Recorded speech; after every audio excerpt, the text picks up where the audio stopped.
Dear co-conveners, excellencies, dear friends of our planet, I'm pleased to welcome you to the Climate Ambition Summit on the 5th anniversary of the Paris Agreement.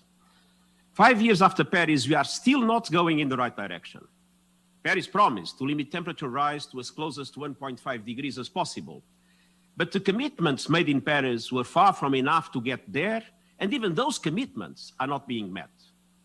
Carbon dioxide levels are at record highs. Today, we are 1.2 degrees hotter than before the Industrial Revolution. If we don't change course, we may be headed for a catastrophic temperature rise of more than 3 degrees this century. Can anybody still deny that we are facing a dramatic emergency? That is why today I call on all leaders worldwide to declare a state of climate emergency in their countries until carbon neutrality is reached. Some 38 countries have already done so, recognizing the urgency and the stakes. I urge all others to follow. Dear friends, we are not doomed to fail. The recovery from COVID-19 presents an opportunity to set our economies and societies on a green path in line with the 2030 Agenda for Sustainable Development. But that is not yet happening.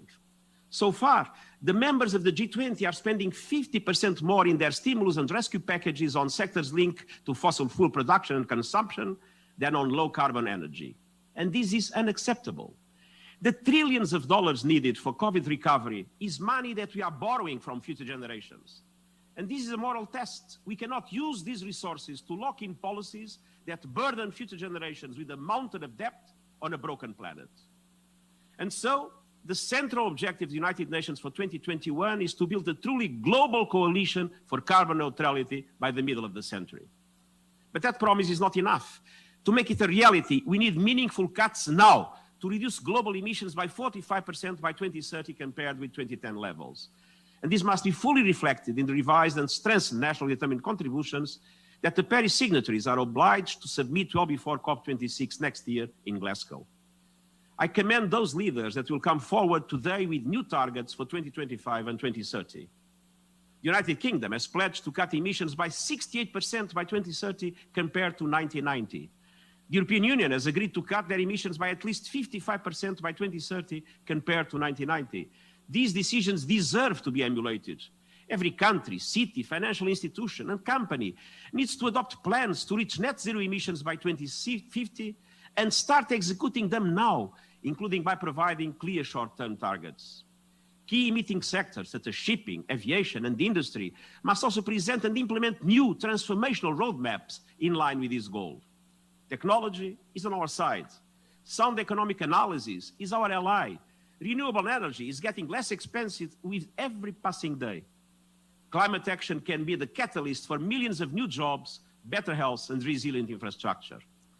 But let us remember that this transition must be just and also recognize that women's leadership is good for climate action.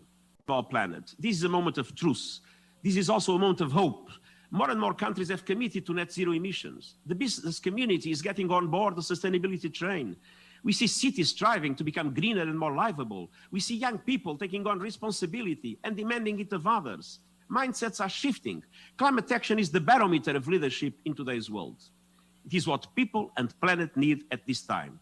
We have the blueprint, the Sustainable Development Goals, and the Paris Agreement on climate change. But we all need to pass a credibility test. Let's make the promise of a net zero world a reality now. On the path to COP26, I urge everyone to show ambition, stop the assault on our planet, and do what we need to guarantee the future of our children and grandchildren. Thank you.